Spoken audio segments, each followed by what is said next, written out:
زوجہ سے کے ہاتھ کے ذریعے انسان ڈسچارج ہو سکتا ہے. حیا کے خلاف مسئلہ ہے، لیکن یہ بہت پوچھتے ہیں لوگ کچھ مسائل بولتے ہوئے مجھے خود ایک دماغ پہ بوجھ ہوتا ہے. تو زوجہ کے ساتھ تو یہ جائز ہے. اپنے ہاتھ سے اپنی خواہش پوری کرنے کی شریعت میں آپ کو اجازت نہیں ہے. تو آپ خوب سمجھ لو، اللہ تعالیٰ نے مرد کو یہ حکم دیا ہے کہ وہ سوائے شادی کے اس کے پاس اپنی بیوی کے علاوہ اپنی خواہش پوری کرنے کا کوئی راستہ نہیں. اب اللہ آپ کی اس مجبوری کو مجبوری نہیں مانتے کہ ایکچولی میں سفر میں ہوں، میں اسٹڈی کے دوران تو میں ہینڈ پریکٹس سے اپنی خواہش پوری نہیں کروں گا تو میں ڈپریشن میں جاؤں گا. تو بھائی تو شادی کرنا بیٹھ کے. اگر آپ یہ کہتے ہو کہ مجھے رشتہ نہیں مل رہا تو اپنا معیار گراؤ.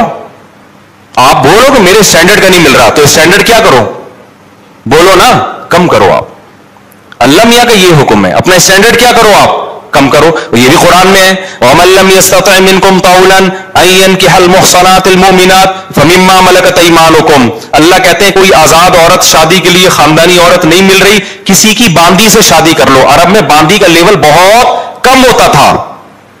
اور اللہ نے فرمایا ذَلِكَ لِمَنْ خَشِيَ الْعَنَتَ مِنكُمْ، جس کو زنا یا برائی کا خطرہ ہے نا وہ یہ کام کرے.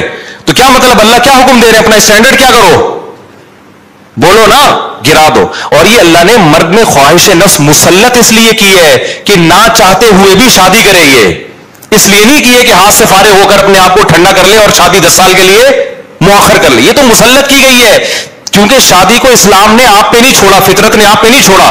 ہم اور آپ پہ چھوڑا ہوتا تو ہم 50-50 سال کے ہو کے بھی نہیں کر رہے ہوتے.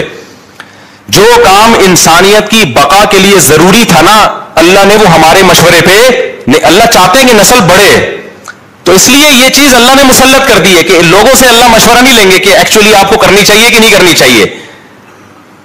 اللہ مسلط اتنی کر دیتے آدمی کہتے ہیں بھائی میرا دماغ پھٹ رہا ہے، میں برائی کی طرف جا رہا ہوں، میرے پاس کرنے کے علاوہ کوئی آپشن ہے نہیں. تو مسلط ہو جائے کیوں، اس کا فائدہ کیا ہوگا، مجبور ہو کے آپ نکاح کرو گے، ایک دوسری عورت کو بھی آپ برائی سے بچا لو گے اور دونوں کے ملاپ سے اولاد ہوگی جو اللہ چاہتے ہیں کہ نسل بڑھے. یہ تو فیملی پلاننگ والے کہتے ہیں کہ نہیں بڑھے، لیکن اللہ نہیں مانتا ان چیزوں کو. نہیں آ رہی بات میرا خیال ہے. تو یہ فطرت نے مسلط کی ہے. تو اگر ہم مجھ زنی کی اجازت دے دیں تو اس فطرت جو آپ سے چاہ رہی ہے آپ اس کے اگینسٹ چلنا، بولو نا شروع. مثال کے طور پر فطرت آپ کو بھوک لگاتی ہے روٹی کی، کیوں لگاتی ہے، چوری کر کے کھاؤ. اس لیے نہ چاہتے ہوئے بھی آپ کمائیں، کاروبار کریں یا ملازمت کریں. اس ملازمت کرنے سے کیا ہوگا، صرف آپ کو فائدہ نہیں ہوگا، آپ کے باس کو فائدہ ہوگا، اس کا بزنس چلے گا، اس کے بزنس چلنے سے لوگوں کو فائدہ ہوگا. تو یہ سب چیزیں ایک دوسرے سے کیا ہے، لنک. آپ کو بھوک لگ رہی ہے، اسلام کہتا ہے آپ حلال طریقے سے کما کے کھاؤ. آپ کہہ رہے تھے میں نہیں کما رہا، جب بھوک لگے گی نا ٹائٹ تو آپ کمانے پر کیا ہوگے، مجبور. پھر آپ بزنس کرو گے، اس بزنس سے آپ کو بھی فائدہ ہوگا اور قوم کو بھی فائدہ. تو کچھ کام قدرت ہم پہ مسلط کر کے کرواتی ہے تاکہ لوگوں کو اس سے کیا ہو جائے، فائدہ، ہمارے نہ چاہتے ہوئے بھی فائدہ ہو جائے. لیکن آپ نے کیا کیا، ایکچولی میرے پاس چونکہ ایک ارننگ کا، کمائی کا ٹائم نہیں ہے، میں ایکچولی بہت بزی ہوں، میں بہت بڑا سائنسدان بننا چاہتا ہوں. آج کل ٹوپی ڈرامے جو چل رہے ہوتے ہیں، تو میں اگر کماؤں گا تو پھر ایکچولی تو میں بھیک مانگنا شروع کر دیتا ہوں یا میں چوری کر کے کھانا. میں کیا کروں بھائی، میں اسٹڈی ہے، کل میرا پیپر ہے یار، میں کماؤں کیا، تو میں چوری کروں گا. چوری کرنے سے کیا ہوگا، پیٹ بھر جائے گا. ڈاکٹر کہے گا کہ آپ کے وٹامن سارے پورے ہو گئے ہیں. جس مفتی نے کہا تھا چوری نہیں کرو وہ آپ کی صحت برباد کرنا چاہ رہا تھا.